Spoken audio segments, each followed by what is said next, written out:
ದಾರಿದೀಪ ಕಾರ್ಯಕ್ರಮಕ್ಕೆ ವಿಶೇಷವಾದಂತಹ ಸ್ವಾಗತ. ಇವತ್ತಿನ ಮೊಟ್ಟ ಮೊದಲನೆಯ ಕಾರ್ಯ ನಮ್ಮದು ಯಾವುದು? ದೇವತಾ ದರ್ಶನವನ್ನು ಮಾಡಿಕೊಳ್ಳುವಂಥದ್ದು. ಬನ್ನಿ, ಹಾಗಿದ್ರೆ ದೇವತಾ ದರ್ಶನವನ್ನು ಮಾಡಿಕೊಂಡು ಬರೋಣ. ರುದ್ರಂ ಪಶುಪತಿಂ ಸ್ಥಾನುಂ ನೀಲಕಂಠಂ ಉಮಾಪತಿಂ ನಮಾಮಿ ಶಿರಸಾ ದೇವಂ ಕಿಂ ನೋ ಮೃತ್ಯು ಕರಿಷ್ಯತಿ ನೀಲಕಂಠಂ ಕಾಲಮೂರ್ತಿಂ ಕಾಲಜ್ಞಂ ಕಾಲನಾಶನಂ ನಮಾಮಿ ಶಿರಸಾ ದೇವಂ ಕಿಂ ನೋ ಮೃತ್ಯು ಕರಿಷ್ಯತಿ ನಮಃ ಶಿವಾಯ ಸಾಂಬಾಯ ಹರಯೇ ಪರಮಾತ್ಮನೇ ಪ್ರಣತ ಕ್ಲೇಶನಾಶಾಯ ಯೋಗೀನಾಂ ಪತಯೇ ನಮಃ.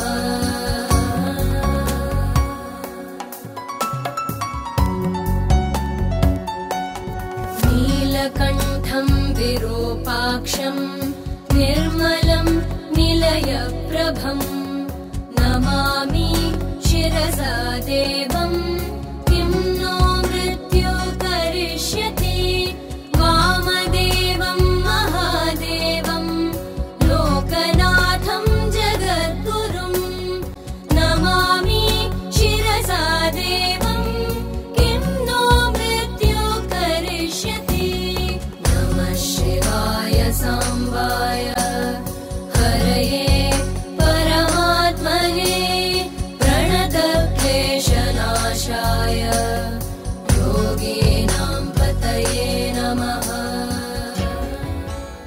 ದೇವತಾ ದರ್ಶನವನ್ನು ಮಾಡಿಕೊಂಡು ಬಂದಿದ್ದೇವೆ. ಒಂದು ಒಳ್ಳೆಯ ಮಾತು ಕೇಳಬೇಕ್ರಿ. ಯಾವಾಗಿತ್ತು ನಮಗೆ ಹಿರಿಯರು ಬೈತಿರ್ಬೇಕಾದ್ರೇ ಬೈತಿದ್ರು. ಏನಂತ? ಲಕ್ಷಗೊಟ್ಟು ಕೇಳು, ಲಕ್ಷಗೊಟ್ಟು ಕೇಳು. ಇವತ್ತಿನ ದಿವಸ ಲಕ್ಷ ಕೊಟ್ಟು ಕೇಳುವಂತಹ ಪರಿಸ್ಥಿತಿ ಬಂದು. ಯಾಕೆ? ಮನೆಯೊಳಗೆ ಹಿರಿಯರೇ ಇಲ್ಲ. ಎಲ್ಲೋ ಪ್ರವಚನಗಳಿಗೆ ಹೋಗಿ ಏನೋ ಮಾಡಿ ಕಷ್ಟಪಟ್ಟು ನಾವು ಹೋಗಿ ಪ್ರವಚನ ಕೇಳ್ತೇವೆ ಅಂತಂತಂದ್ರೆ 5 ನಿಮಿಷನಾಗ ಮುಗಿದು ಹೋಗ್ತದೆ. ಅಯ್ಯೋ ಮುಗಿದು ಹೋತಲ್ಲ ಅಂತ ಹೇಳಿ. ಅದಕ್ಕೆ ನಮ್ಮ ಈ ದಾರಿದೀಪದ ಕಾರ್ಯಕ್ರಮ ಮುಖಾಂತರವಾಗಿ ನಾವು ಏನು ಮಾಡ್ತಾ ಇದ್ದೇವೆ ಅಂತಂದರೆ, ಒಂದು ಒಳ್ಳೆಯ ಮಾತನ್ನು ದಿವಸವೂ ಕೂಡ ಎಲ್ಲರಿಗೂ ತಿಳಿಸಬೇಕು ಅಂತ ನಾವು ಸದುದ್ದೇಶದಿಂದ ಒಂದು ಒಳ್ಳೆಯ ಮಾತು. ಬನ್ನಿ ಕೇಳಿಕೊಂಡು ಬರೋಣ. ಸುಭಾಷಿತ: ಎದುರಾಳಿಯನ್ನ ಹೊಡೆದು ಉರುಳಿಸುವವನು ವೀರನಾಗಲಾರ, ಕೋಪ ಬಂದಾಗ ಸಹನೆ ತಪ್ಪಿ ನಡೆಯದವನೇ ನಿಜವಾದ ವೀರ. ಮಹಮ್ಮದ್ ಪೈಗಂಬರ್. ಒಳ್ಳೆಯ ಮಾತನ್ನು ಕೇಳಿದ್ದೇವೆ. ಮನಸ್ಸಿಗೆ ಬಹಳ ಸಂತೋಷವಾಗಿದೆ. ಬನ್ನಿ, ಹಾಗಿದ್ರೆ ಇವತ್ತಿನ ದಿನ ವಿಶೇಷವನ್ನು ನೋಡೋಣ.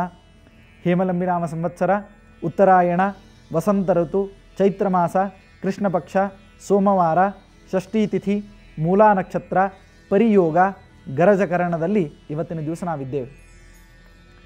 ಇವತ್ತಿನ ಒಂದು ಅದ್ಭುತವಾದಂತಹ ಕಥೆಯನ್ನು ನಾನು ನಿಮ್ಗೆ ತಿಳಿಸ್ಬೇಕು ಅಂತ ಅಂದ್ಕೊಂಡೆ.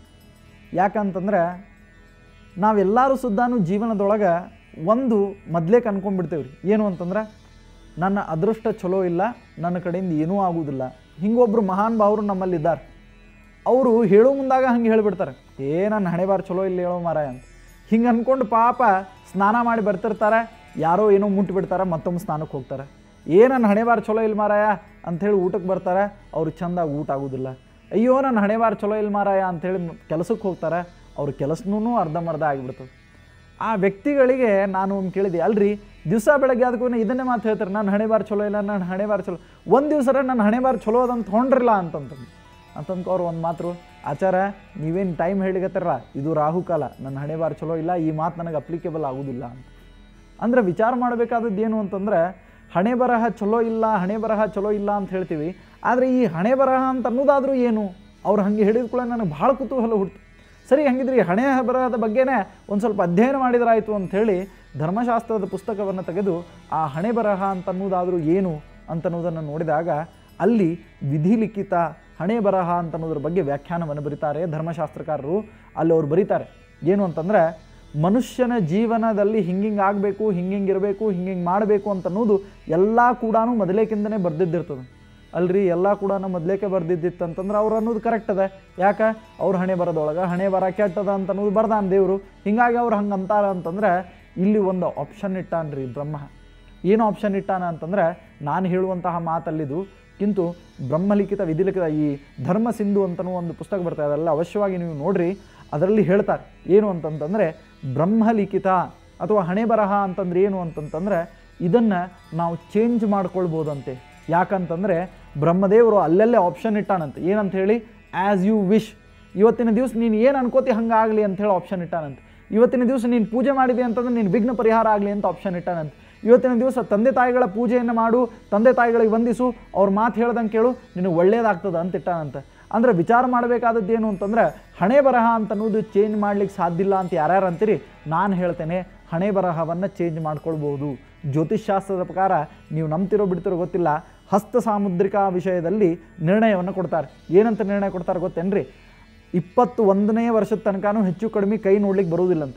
ಯಾಕೆ ನೋಡ್ಲಿಕ್ಕೆ ಬರುವುದಿಲ್ಲ ಅಂತಂದ್ರೆ 21ನೇ ವರ್ಷದ ತನಕ ಅವನು ನಿರಂತರವಾಗಿ ತಂದೆ ತಾಯಿಗಳ, ಗುರುಗಳ, ಹಿರಿಯರ ಮಾತನ್ನು ಕೇಳ್ತಾ ಒಂದು ಒಳ್ಳೆಯ ವಿಚಾರಧಾರೆಯಲ್ಲಿ ಅವನು ಬೆಳೆದ ಅಂತಂತಂದ್ರೆ ಅವನ ಹಸ್ತರೇಖೆಗಳೇ ಚೇಂಜ್ ಆಗಿಬಿಡ್ತಾವಂತ. ಅಂದರೆ ವಿಚಾರ ಮಾಡಿರಿ, ಒಂದು ಹಣೆ ಬರಹದಲ್ಲಿ ಎಷ್ಟು ವಿಶೇಷವಾದದ್ದು ಅಡಕಾಗಿದೆ.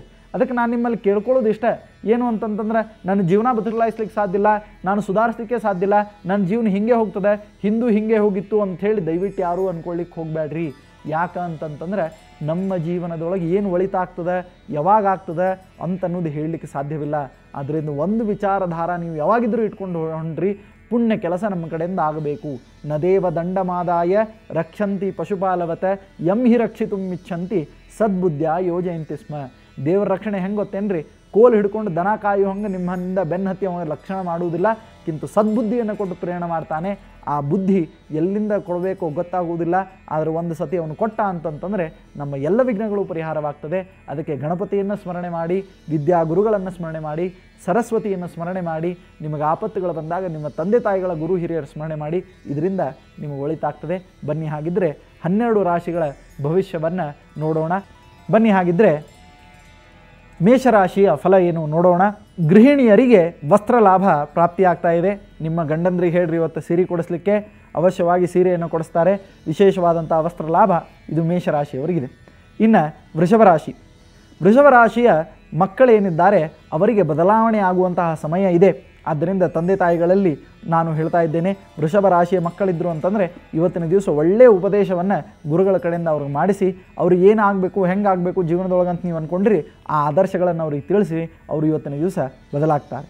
ಇನ್ನು ಮಿಥುನ ರಾಶಿಯವರಿಗೆ ಅನುಕೂಲಕರವಾದಂತಹ ಪರಿಸ್ಥಿತಿಗಳ ಸುಧಾರಣೆ ಆಗ್ತಾ ಇದೆ. ಯಾಕೆ ಅಂತಂದರೆ ಎಷ್ಟೋ ಕಷ್ಟಗಳಲ್ಲಿ, ವಿಘ್ನಗಳಲ್ಲಿ, ಸಂಕಟಗಳಲ್ಲಿ ನೀವು ಸಿಕ್ಕಾಕೊಂಡ್ಬಿಟ್ಟಿರಿ. ಅದರಿಂದ ಹೊರಬರುವಂತಹ ಸಮಯ. ಆದ್ದರಿಂದ ಈ ಸಮಯದೊಳಗೆ ನೀವು ಕಷ್ಟಗಳು, ವಿಘ್ನಗಳು, ಸಂಕಟಗಳು ಆಗಬಾರ್ದು ಅಂತಂತಂದರೆ ನೀವು ವಿಶೇಷವಾಗಿ ಲಕ್ಷ್ಮೀ ನರಸಿಂಹದೇವರ ಸ್ಮರಣೆಯನ್ನು ಮಾಡಬೇಕು. ಇನ್ನು ಕರ್ಕರಾಶಿ, ದೇವರಲ್ಲಿ ವಿಶೇಷವಾದಂಥ ನಂಬಿಕೆಯನ್ನಿಡಿ, ಮಹಾಲಕ್ಷ್ಮೀ ದೇವಿ ಆರಾಧನೆ ಮಾಡಿ ದುಡ್ಡಿನ ಅನುಕೂಲ ಆಗ್ತದೆ. ಏನೋ ತಗೋಬೇಕು ಅಂತ ಅಂದ್ಕೊಳ್ಳಿ ಹತ್ತಿರಲ್ಲ, ಅದೆಲ್ಲವೂ ಸುದ್ದ ನಿಮ್ಮ ಮನೆಗೆ ಬರ್ತದೆ. ಇನ್ನು ಸಿಂಹರಾಶಿಯವರಿಗೆ ದೂರ ದೇಶದಿಂದ ವಿಶೇಷವಾದಂತಹ ಪ್ರಶಂಸೆಯನ್ನು ಒಳಗೊಂಡಂತಹ ಒಂದು ಮಾತು ಬರ್ತಾ ಇದೆ. ಆ ಪ್ರಶಂಸೆಯ ಮಾತಿನಿಂದ ನಿಮ್ಮ ಮನಸ್ಸಿಗೆ ಸಂತೋಷ, ನಿಮ್ಮ ಮನೆಯವರಿಗೆ ಸಂತೋಷ. ಆದ್ದರಿಂದ ಆ ದೂರ ದೇಶದ ಏನು ಸುದ್ದಿ ಇದೆ ಆ ಸುದ್ದಿಗೋಸ್ಕರವಾಗಿ ಇವತ್ತಿನ ದಿನವನ್ನು ನೀವು ಕಳೆದಾಗ ಅದ್ಭುತವಾದಂಥ ದಿನ ಇದು ನಿಮಗೆ ಪ್ರಾಪ್ತವಾಗ್ತಾ ಇದೆ. ಕನ್ಯಾ ರಾಶಿಯವರಿಗೆ ಇವತ್ತಿನ ದಿವಸ ಜೀವನದಲ್ಲಿ ಅನೇಕ ಕೊರತೆಗಳಿವೆ. ಆ ಕೊರತೆಗಳನ್ನು ನಿಭಾಯಿಸ್ಕೊಂಡು ಹೋಗೋದರಲ್ಲಿ ಇವತ್ತಿನ ದಿವಸ ನೀವು ಸಮರ್ಥರಾಗ್ತಾ ಇದ್ದೀರಿ. ನೀವು ಇವತ್ತಿನ ದಿವಸ ಕುಳಿತುಕೊಂಡು ನನ್ನ ಜೀವನಕ್ಕೆ ಏನೇನು ಬೇಕು, ಏನೇನು ಬೇಡ ಅದರದ್ದೆಲ್ಲನೂ ಒಂದು ಪಟ್ಟಿ ಮಾಡಿ, ಅದರದ್ದೊಂದು ನಿರ್ಣಯ ಮಾಡಿ ಅದನ್ನೆಲ್ಲವನ್ನು ನಿಭಾಯಿಸ್ಕೊಂಡು ಹೋಗ್ತಾ ಇದ್ದೀರಿ. ಒಳ್ಳೆಯ ದಿನ ಇದೆ, ನಿಮಗೆ ಮಂಗಳವಾಗಲಿ. ಇನ್ನು ಅದೇ ರೀತಿಯಾಗಿ ತುಲಾರಾಶಿಯವರ ಅನಾವರಣವಾದಂತಹ ಜಾಣತನ ಇವತ್ತಿನ ದಿವಸ ಅವರಿಗೆ ಪ್ರೋತ್ಸಾಹವನ್ನು ಕೊಡ್ತಾ ಇದೆ. ಯಾಕೆ ಅಂತಂದರೆ ಕೆಲವೊಂದಿಷ್ಟು ದಿವಸದ ಹಿಂದುಗಳೇ ಒಂದು ಪ್ರಾಜೆಕ್ಟೋ ಮತ್ತೊಂದು ಮಾಡಿ ನಿಮ್ಮ ಜಾಣತನವನ್ನು ನೀವು ಜಗತ್ತಿಗೆ ಪರಿಚಯಿಸಿದ್ದೀರಿ. ಆ ಜಾಣತನದಿಂದ ವಿಶೇಷವಾದಂತಹ ಲಾಭ ಇದು ನಿಮಗೆ ಪ್ರಾಪ್ತಿಯಾಗ್ತಾ ಇದೆ. ಇನ್ನು ವೃಶ್ಚಿಕ ರಾಶಿಯವರಿಗೆ ಸಾಡೆ ಸಾತಿ ನಡೀತಾ ಇದೆ. ಶನಿದೇವರ ಆರಾಧನೆಯನ್ನು ನಿರಂತರವಾಗಿ ಮಾಡಬೇಕು. ಈ ರೀತಿಯಾದಂಥ ಆರಾಧನೆಗಳಿಂದ ಅವರಿಗೆ ಸಕಲ ವಿಧವಾದಂತಹ ಸನ್ಮಂಗಲ ಇದು ಪ್ರಾಪ್ತಿಯಾಗ್ತದೆ. ಇನ್ನು ಧನುರಾಶಿಯವರು ಸಾಮಾಜಿಕ ಕಾರ್ಯದಲ್ಲಿ ಅವರು ಪ್ರಗತಿಯನ್ನು ಸಾಧಿಸಬೇಕು. ಈ ರೀತಿಯಾಗಿ ಸಾಮಾಜಿಕ ಕಾರ್ಯದಲ್ಲಿ ಅವರು ಪ್ರಗತಿಯನ್ನು ಸಾಧಿಸಿದರು ಅಂತಂದರೆ ಅನುಕೊಂಡಂತಹ ಎಲ್ಲ ಫಲಗಳು ಕೂಡ ಅವರಿಗೆ ಪ್ರಾಪ್ತವಾಗ್ತವೆ. ವಿಶೇಷವಾದಂತಹ ದಿನ ಇದೆ, ಮಂಗಳವಾಗಲಿ. ಇನ್ನು ಮಕರ ರಾಶಿಯ ಎಲ್ಲರಿಗೂ ಕೂಡ ವಿಶೇಷವಾದಂತಹ ಸನ್ಮಂಗಲ ಮತ್ತು ಶುಭ ನಿಮಗೋಸ್ಕರವಾಗಿ ಇವತ್ತಿನ ದಿವಸ ಕಾದಿದೆ. ಇಡೀ ದಿನವನ್ನು ಕಳೀತಿರಬೇಕಾದ್ರೆ ಆ ಎಲ್ಲ ದಿವಸದಲ್ಲಿ ಲಕ್ಷ್ಮೀ ನರಸಿಂಹ ದೇವರ ಸ್ಮರಣೆಯನ್ನು ಮಾಡಿರಿ, ಎಲ್ಲವೂ ಕೂಡ ನಿರ್ವಿಘ್ನವಾಗಿ ನಡೀತದೆ. ಇನ್ನು ಕುಂಭರಾಶಿಯ ಸೈನಿಕರಿಗೆ ಬಡ್ತಿ ಸಿಗ್ತಾ ಇದೆ. ಆದ್ದರಿಂದ ಸೈನಿಕರು ವಿಶೇಷವಾಗಿ ಇವತ್ತಿನ ದಿವಸ ನೀವು ಕಾರ್ಯ ಏನು ಮಾಡ್ಕೋತ ಬಂದಿರಿ, ಆ ಕಾರ್ಯಕ್ಕೆ ಒಳ್ಳೆಯ ಪ್ರಶಂಸೆ, ಲಾಭ ಇದೆಲ್ಲವೂ ಕೂಡ ನಿಮಗೆ ಪ್ರಾಪ್ತಿಯಾಗ್ತದೆ. ಇನ್ನು ಮೀನರಾಶಿಯ ರಕ್ಷಾದಳ ಅಂದರೆ ಪೊಲೀಸರಿಗೆ ಅನುಕೂಲಕರವಾದಂತಹ ದಿವಸ ಇದೆ. ಆದ್ದರಿಂದ ದೇವರ ಗುರುಗಳ ಅನುಗ್ರಹದಿಂದ ಆ ರಕ್ಷೆಯ ಬಲ ನಿಮಗೆ ಯಾವಾಗಿದ್ರೂ ಕೂಡ ಸುಸ್ಥಿರವಾಗಿರಲಿ ಅಂತ ನಾವು ಫಲ ಇದು ಮೀನರಾಶಿಯ ಗ್ರಹ ರಕ್ಷಕ ದಳದವರಿಗೆ ಇದೆ. ಬನ್ನಿ ಹಾಗಿದ್ರೆ ಇವತ್ತಿನ ಮಂತ್ರ ಯಾವುದು, ಈ ಮಂತ್ರ ಹೇಳುವುದರಿಂದ ಏನು ಫಲಗಳ ಪ್ರಾಪ್ತಿ ಆಗ್ತವೆ ಅಂತನ್ನೋದನ್ನು ನೋಡೋಣ. ಇವತ್ತಿನ ಮಂತ್ರ ಅಭಿಷ್ಟಪೂರ್ತಿಗಾಗಿ, ಯಾಕಂತಂದ್ರೆ ನಮ್ದು ಯಾವಾಗಿದ್ರೂ ಕೂಡ ದಿವಸ ಬೆಳಗಾದ್ಕೋನ ಒಂದು ಡಿಮಾಂಡ್ ರೀ. ಅದಕ್ಕೆ ದೇವ್ರ ಸುದ್ದಾನು ಒಂದು ಪ್ರದಕ್ಷಿಣೆಗಿಂತ ಜಾಸ್ತಿ ಪ್ರದಕ್ಷಿಣೆ ಹಾಕ್ಲಿಕ್ಕತ್ರು ಅಂತಂದ್ರೆ ದೇವ್ರಿಗೆ ಗಾಬರಿ ಆಗ್ತದೆ. ಏನು ಕೇಳ್ತಾನೋ ಏನೋ ಮಾರ. ಕೆಲವೊಂದಿಷ್ಟು ಜನ 5 ಪ್ರದಕ್ಷಿಣೆ ಹಾಕಿ ನೋವು ಕೇಳೋರು ಇದ್ದಾರೆ, 50 ಪ್ರದಕ್ಷಿಣೆ ಹಾಕಿ ಅಂಬಾನಿ ಮಾಡೋಂಥನವರು ಇದ್ದಾರೆ. ಸೊ ಹೀಗಾಗಿ ಆ ಪಾಪ ದೇವರಿಗೆ ಟೆನ್ಷನ್ ನಮ್ಮನ್ನು ನೋಡಿ. ಅದಕ್ಕೆ ಆ ಅಭಿಷ್ಟಪೂರ್ತಿಗಾಗಿ ಒಂದು ಮಂತ್ರ ಇದೆ. ಈ ಮಂತ್ರವನ್ನು ಪಠಣ ಮಾಡಿ ನಿಮಗೆ ಬೇಕಾದಂತಹ ಎಲ್ಲ ಫಲಗಳು ಕೂಡ ಪ್ರಾಪ್ತಿಯಾಗ್ತದೆ. ಬನ್ನಿ ಹಾಗಿದ್ರೆ ಮಂತ್ರವನ್ನು ನೋಡೋಣ. ನಮಃ ಸಂಸಾರ ಕಾಂತರ ಮಂಕಾ ಭಯ ನಿವಾರಣೆ ಪಿನಾಕಿನೇ ಮಹೇಶಾಯ ಸರ್ವಾಭೀಷ್ಟಪ್ರದಾಯಿನೇ. ಈ ಮಂತ್ರವನ್ನು ಅವಶ್ಯವಾಗಿ ಪಠಣ ಮಾಡಿ. ಈ ಮಂತ್ರ ಪಠಣದಿಂದ ಅಭಿಷ್ಟ ಪ್ರಾಪ್ತಿ ನಿಮಗಾಗ್ತದೆ. ಬನ್ನಿ ಹಾಗಿದ್ರೆ ಸಾಲಿಗ್ರಾಮ ಸುಬ್ಬರಾಮಯ್ಯನವರಿಂದ ವಿಶೇಷವಾದಂಥ ಹಿತವಚನಗಳನ್ನು ಕೇಳೋಣ. ಸುವರ್ಣ ವೀಕ್ಷಕರೇ, ರಾತ್ರಿಯೆಲ್ಲ ಚೆನ್ನಾಗಿ ನಿದ್ರೆ ಮಾಡಿದ್ರೆ ಬಿಸಿಲಪ್ಪ, ಏನು ಬಿಸಿಲು ಅಂತೀರಾ? ಫ್ಯಾನ್ ಕೆಳಗೆ ಮಲ್ಕೊಂಡ್ರೆ ನಿದ್ರೆ ಬರೋಲ್ಲ, ಎ ಸಿ ಕೆಳಗೆ ಮಲ್ಕೊಂಡು ನಿದ್ರೆ ಬರೋಲ್ಲ, ಬಟ್ಟೆ ಬಿಚ್ಚಿ ಹಾಕ್ಬಿಟ್ಟು ಆಚೆ ಎಷ್ಟು ಬಿಟ್ಟರು ನಿದ್ರೆ ಬರೋಲ್ಲ. ಹೌದಪ್ಪ, ಕಾಲಧರ್ಮ, ಏನು ಮಾಡೋಕ್ಕಾಗೋಲ್ಲ. ಬೆಳಿಗ್ಗೆ ಫ್ರೆಶ್ ಆಗಿದೆಯಲ್ಲ. ಇವಾಗ ಈ ಜೈಲು ಅಂತ ಹೇಳಿದ್ವಿ ನೋಡಿ, ತಪ್ಪಿತಸ್ಥರು, ಸಮಾಜದ ದೃಷ್ಟಿಯಿಂದ ತಪ್ಪಿತಸ್ಥರು ಅಂತ. ಅನೇಕ ಸಾರ್ತಿ ನಿಜವಾದ ತಪ್ಪಿತಸ್ಥರಲ್ಲದವರನ್ನು ಇಂತಹ ಬಂಧೀಖಾನೆ, ಕಾರಾಗೃಹ, ಕೃಷ್ಣನ ತಾಯಿ ಆಕೆನ ಕಂಸ ಯಾತಕ್ಕೆ ಜೈಲಲ್ಲಿ ಸೇರಿಸ್ಬೇಕು ಹೇಳಿ? ಆಕೆ ಮಾಡಿದ ತಪ್ಪಾದರೂ ತಾನೇ ಏನು? ಇವನ ದೃಷ್ಟಿಯಿಂದ ಆಕೆಯ ಜೀವನದಲ್ಲಿ ನಡೆದ ಕೆಲವು ಘಟನೆಗಳು ತಪ್ಪಾಗಿರಬಹುದೇ ಹೊರತು ಆಕೆ ಏನು ಮಾಡಿದ್ರು ತಪ್ಪು ಏನಿಲ್ಲ. ಹಾಗೆ ಬಂದೀಖಾನೆಯಲ್ಲಿ ಅನೇಕ ಜನ ಯಾವ ತಪ್ಪು ಮಾಡದೇ ಇದ್ದರೂ ಸಹ ಯಾವುದೋ ಕಾರಣದಿಂದ ಅವರನ್ನು ಇಲ್ಲಿಗೆ ಬರುವ ಹಾಗೆ ನಡೆದು ಹೋಗ್ಬಿಟ್ಟಿದೆ. ನನ್ನ ದೃಷ್ಟಿಯಲ್ಲಿ ಸುಮಾರು 20-30% of the people who are in jail ನಿಜವಾದ ತಪ್ಪಿತಸ್ಥರಲ್ಲವೇನು? ಅಯ್ಯಯ್ಯೋ ಹಾಗಂತ ಹೇಳಿದೆ ಅಂಥೇಳಿ ನನ್ನ ಮೇಲೆ ಕೋಪ ಮಾಡ್ಕೋಬೇಡಿಪ್ಪ, ಕಂಟೆಂಪ್ಟ್ ಆಫ್ ಕೋರ್ಟು, ಇವನಿಲ್ಲಿ ಕೂತ್ಕೊಂಡ್ಬಿಟ್ಟಿದ್ದ ಇಲ್ವೋ, ಏನು ಜಡ್ಜ್ಗಳು ಕೊಟ್ಟಿರ್ತಕ್ಕಂತಹ ಜಡ್ಜ್ಮೆಂಟಲ್ಲಿ ತಪ್ಪಿದೆ, ಹಾಗೆ ಹೀಗಿದೆ ಅಂತ ಮಾತಾಡ್ದು. ನಾಟ್ ಎಟ್ ಆಲ್, ಅದಲ್ಲ ನಾ ಹೇಳಿದ್ದು. ನಾವು ತಪ್ಪಿತಸ್ಥರೇ ಅಲ್ಲದೆ ಹೋದ್ರೂ ಸಹ ಅನೇಕ ಸಾರಿ ಶಿಕ್ಷೆಯನ್ನು ಅನುಭವಿಸಬೇಕಾಗುತ್ತೆ. ನಮ್ಮ ಜೀವನದಲ್ಲಿ, ನಮ್ಮ ವ್ಯಾಪಾರದಲ್ಲಿ, ನಮ್ಮ ಸಂಬಂಧಗಳಲ್ಲಿ ನಾವು ವಿ ಆರ್ ಮಿಸ್ಟೇಕನ್. ಹಾಗೆ ನಾವು ಇನ್ನೊಬ್ಬರನ್ನು ಮಿಸ್ಟೇಕ್ ಮಾಡ್ಕೋತೀವೋ ಹಾಗೆ ಅವರು ನಮ್ಮನ್ನು ಮಿಸ್ಟೇಕ್ ಮಾಡ್ಕೊಂಡಿರಬಹುದು. ಆದ್ದರಿಂದ ಜೈಲಲ್ಲಿ ಯಾವ ಕಾರಣಕ್ಕೋ ಏನೋ ಯಾವ ತಪ್ಪು ಮಾಡದೆ ಜೈಲಲ್ಲಿರ್ತಕ್ಕಂತಹ ನನ್ನ ಬಂಧುಗಳೇ, brothers and sisters who are spending their life in jail without ನಿಮ್ಮ ಮನಸ್ಸಿಗೆ, ನಿಮ್ಮ ಪ್ರಜ್ಞೆಗೆ, ನಿಮ್ಮ ಕಾನ್ಷಿಯನ್ಸ್ಗೆ ಯಾವ ತಪ್ಪು ಮಾಡೂ ಇಲ್ಲ ಅನ್ನುವ ನಿರ್ಧಾರ ಇರ್ತಕ್ಕಂಥದ್ದು. ನೀವೇನು ಭಯಪಡಬೇಕಾದ್ದಿಲ್ಲ ಸ್ವಾಮಿ. ಭಗವಂತ ನಿಮ್ಮನ್ನು ಯಾವುದೋ ಒಂದು ಕಾರಣಕ್ಕಾಗಿ ಈ ಸ್ಥಳದಲ್ಲಿಟ್ಟಿದ್ದಾನೆ. ನೀನು ಜೈಲಿಗೆ ಹೋಗಿಲ್ಲ, ಆದ್ದರಿಂದ ನಿಂಗೇನು ಗೊತ್ತು ಅಂತ ನೀವಂದರೆ ನೀವು ಆಡೋ ಮಾತು ನಿಜ. ಯಾಕೆ ಅಂತ ಹೇಳಿದರೆ ಜೈಲು ವಾಸನ ನಿಜವಾಗ್ಲೂ ಅನುಭವಿಸುವುದಕ್ಕೂ ಜೈಲಿನ ವಿಷಯ ಕೂತ್ಕೊಂಡು ಮಾತಾಡೋದಕ್ಕೂ ಬೇಕಾದಷ್ಟು ವ್ಯತ್ಯಾಸ ಇದೆ. ಆದರೂ ನನ್ನ ಮಾತು ಸತ್ಯ. ಏನು ನನ್ನ ಮಾತು ಸತ್ಯ? ಸ್ವಾಮಿ, ನಿಮ್ಮನ್ನು ಯಾವ ಶಕ್ತಿ ತಪ್ಪಿತಸ್ಥರಲ್ಲದೆ ಹೋದರೂ ಸಹ ನಿಮ್ಮನ್ನು ಇಲ್ಲಿಗೆ ಕರ್ಕೊಂಬಂದು ಕೂರಿಸಿ ನೀವು ಈ ಜೀವನವನ್ನು ನಡೆಸಬೇಕು ಅಂತ ನಿರ್ಧರಿಸಿದೆಯೋ ಅದಕ್ಕೆ ನಿಮ್ಮ ಮೇಲೆ ಯಾವ ದ್ವೇಷವೂ ಇಲ್ಲ. ಅದಕ್ಕೆ ಏನಾದರೂ ನಿಮ್ಮ ಮೇಲೆ ಒಂದು ಭಾವವಿದ್ದರೆ ಈ ಜೀವವನ್ನು ಉದ್ಧಾರ ಮಾಡೋದು ಹೇಗೆ ಅಂತ ಇರುತ್ತೆ ಹೊರತು ಶಿವಾಯಿ ಇವನ್ ನನಗೆ ಅನ್ಯಾಯ ಮಾಡಬೇಕು ಅಂತಿಲ್ಲ. ಆದುದರಿಂದ ನಾನು ಇದಕ್ಕೆ ಸಂಬಂಧಪಟ್ಟ ಒಂದು ಕತೆ ಹೇಳ್ತೀನಿ. ಈ ಕತೆ ಕೇಳಿದ್ರೆ ನಾನು ಆಡಿರೋ ಮಾತಿನ ಸತ್ಯಾಂಶ ಅಥವಾ ನಾನು ಆಡಿರೋ ಮಾತಲ್ಲಿ ನನಗೆ ನಂಬಿಕೆ ಎಷ್ಟಿದೆ ಅಂತ ನಾನು ನಿಮಗೆಲ್ರಿಗೂ ಆಗಲೇ ಒಂದು ಸತಿ ಹೇಳಿದ್ದೆ. ಶ್ರೀ ಶಿವಚಿದಂಬರ ಮಹಾರಾಜರು ಅಂತ ಮುರುಗೋಡಲ್ಲಿದ್ದರು. 1750 1800 ಆ ಕಾಲದ ಒಂದು ಮಾತು. 1800 ಅಂತ ಕಾಣುತ್ತೆ. ಸಾಂಗ್ಲಿ ಸಂಸ್ಥಾನ ಅಂತಿತ್ತಂತೆ ನಮ್ಮ ಬೆಳಗಾವಿ ಮೀರಜ್ ಹತ್ರ. ಅಲ್ಲಿ ಒಬ್ಬ ಸಖಾರಾಮ ಗರ್ದೆ ಅಂತಿದ್ದ. ಆ ಸಖಾರಾಮ ಗರ್ದೆ, ಇದು ಮರಾಠಿ ಹೆಸರು. ಸಖಾರಾಮ ಗರ್ದೆ ಅಂತಕ್ಕಂಥವನು ತನ್ನ ಪಾಡು ತಾನು ಏನೋ ಒಂದು ಜೀವನ ಮಾಡ್ಕೊಂಡಿದ್ದ.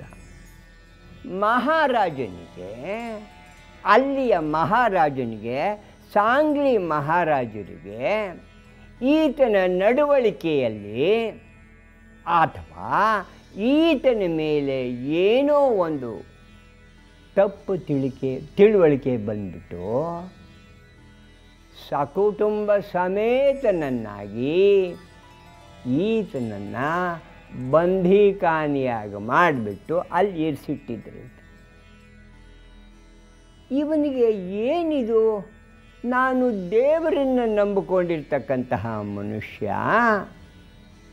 ನಾನು ಒಳ್ಳೆಯದು ಕೆಟ್ಟದ್ದು ಅಂತ ಮುಂಚೆ ಯೋಚನೆ ಮಾಡಿ ಅನೂಚಾನವಾಗಿ ಬಂದಿರತಕ್ಕಂತಹ ಸಂಪ್ರದಾಯದ ಪ್ರಕಾರ ತಪ್ಪು ಮಾಡಿಕೊಡೋದು, ಆದರೆ ಒಂದಷ್ಟು ಒಳ್ಳೆಯದನ್ನು ಮಾಡೋಣ, ಧರ್ಮ ಮಾರ್ಗದಲ್ಲಿ ನಡೆಯೋಣ ಅಂತ ಬದುಕಿದ್ದು ನಾನು ಕರ್ಕೊಂಬಂದು ಜೈಲಿಗೆ ಹಾಕ್ಬಿಟ್ಟಿಯಲ್ಲಪ್ಪ ದೇವ್ರೇ, ಇದು ಏನು ಅಂತ ಇವನು ಯೋಚನೆ ಮಾಡ್ತಾ ಇದ್ದಾಗ ನೋಡಿ, ಭಗವಂತನ ಕೃಪೆ ಇದ್ದರೆ ನಿಮಗೆ ಕೋಪ ಬರೋದಕ್ಕಿಂತ ಹೆಚ್ಚಾಗಿ, ಆವೇಶ ಬರುವುದಕ್ಕಿಂತ ಹೆಚ್ಚಾಗಿ, ದ್ವೇಷ ಬರುವುದಕ್ಕಿಂತ ಹೆಚ್ಚಾಗಿ ಎಲ್ಲೂ ಇಲ್ಲದ ಒಂದು ಸಮಾಧಾನವಾದಂಥ ಚಿತ್ತ ಬರುತ್ತೆ. ಆ ಸಮಾಧಾನದ ಚಿತ್ತದಲ್ಲಿ ಇದೇನು ನನ್ನ ಸ್ಥಿತಿ ಅಂತ ನೀವು ಯೋಚನೆ ಮಾಡಿಕೊಂಡಾಗ, ಓಹೋ, ಇದರಲ್ಲೂ ಏನೋ ಒಂದು ನನಗೆ ಅರ್ಥವಾಗದ ಅರ್ಥ ಒಂದಿದೆ. ಆ ಅರ್ಥ ನಾನಂದುಕೊಂಡಕ್ಕಿಂತ ಅರ್ಥಕ್ಕಿಂತ ಉನ್ನತ ಮಟ್ಟದ್ದು, ವಿಶಾಲವಾದ ಪರಿಣಾಮವನ್ನು ಪಡೆದಿರ್ತಕ್ಕಂಥದ್ದು. ಆದ್ದರಿಂದ ಆ ಉನ್ನತ ಮಟ್ಟದ ತೀರ್ಮಾನಕ್ಕೆ ನಾನು ತಲೆಬಾಗುವುದೇ ಸೂಕ್ತ ಎಂದುಕೊಂಡು ನಕ್ಕು ಬಿಡ್ತೀರ. ನೋಡಿ, ಕಷ್ಟ ಬಂದರೆ ಎದುರಿಸುವುದಕ್ಕೆ ನಗುವೂ ಒಂದು ಸಾಧನ. ಹಾಗಿದ್ದುಕೊಂಡಿರ್ತಾನೆ. ಈತನ ಗುರು ಒಬ್ಬರಿದ್ದಾರೆ, ನಾರಾಯಣ ಯತಿಗಳು ಅಂತ. ನಾರಾಯಣ ಯತಿಗಳು ಅಂದರೆ ಪ್ರಾಯಶಃ ಇವರು ದತ್ತ ಸಂಪ್ರದಾಯಕ್ಕೆ ಸೇರಿದ್ದವರು. ಯಾವುದೋ ಏನಪ್ಪ, ಇಂಡಿಯಾ ದೇಶದಲ್ಲಿ ಎಷ್ಟು ಸಂಪ್ರದಾಯಗಳು, ಎಷ್ಟು ವಿಧಾನಗಳು, ಎಷ್ಟು ಮಾರ್ಗಗಳು, ಎಷ್ಟು ರೀತಿಗಳು, ಯಾವುದೊಂದನ್ನು ಅಲ್ಲಗಳೆಯುವ ಹಾಗಿಲ್ಲ. ಆದರೆ ಸಖಾರಾಮ ಗರ್ದೆಗೆ ನಾರಾಯಣ ಯತಿಗಳು ಅಂತ ಹೇಳಿದರೆ ತಮ್ಮ ಗುರು ಭಾವನೆ, ಓಹೋ ನಮ್ಮ ಗುರುಗಳಿದ್ದಾರೆ, ಅವರು ನೋಡ್ಕೋತಾರೆ ಅಂತ. ಗುರುಗಳಿಗೂ ಸಹ ಭಗವಂತ ಇಂತಹ ಸದ್ಗೃಹಸ್ಥನಾದಂತಹ ಸಕಾರಾಮ ಗರ್ದಿಯನ್ನು ನಾವು ಜೈಲಿಗೆ ಕಳಿಸ್ತಕ್ಕಂತಹ ಸ್ಥಿತಿ ಏನಾಗಿದೆ? ಇದರಲ್ಲಿ ಭಗವಂತನ ಮರ್ಮ ಏನೋ ಒಂದಿರಬೇಕು ಅಂತ ಹೇಳ್ಕೊಂಡು ಅವರು ಸಹ ಇದನ್ನು ಹೇಗಪ್ಪ ಯೋಚನೆ, ಇವನ್ನು ಇಲ್ಲಿಂದ ಬಿಡಿಸೋದು ಹೇಗಪ್ಪ ಅಂತ ಹೇಳ್ಕೊಂಡಿರುವಾಗ ಚಾತುರ್ಮಾಸಕ್ಕೆ ವರ್ಷದ 4 ತಿಂಗಳಲ್ಲಿ ಸನ್ಯಾಸಿಗಳು ಒಂದು ಕಡೆ ಇರ್ತಾರೆ. ಅದನ್ನು ಚಾತುರ್ಮಾಸ ಅಂತ 4 ತಿಂಗಳು ಅಂತ ಕರೀತಾರಲ್ಲ, ಅದನ್ನು ಶಿವಚಿದಂಬರರ ಸನ್ನಿಧಿಯಲ್ಲಿ ಮಾಡಬೇಕು ಅಂತ ಅವನು ಅನ್ಕೋತಾನಂತೆ. ಓಹ್, ನೋಡಿದ್ರ ಕಾಲು ಆಗೋಗಿದೆ. ನಾನು ತಿರ್ಗಾ ನಾಳೆ ಬಂದುಬಿಟ್ಟು ಈ ಕತೆ ಮುಗಿಸ್ತೀನಿ. ಕೇಳಿದ್ದಕ್ಕೆ ನಮಸ್ಕಾರ. Thank you.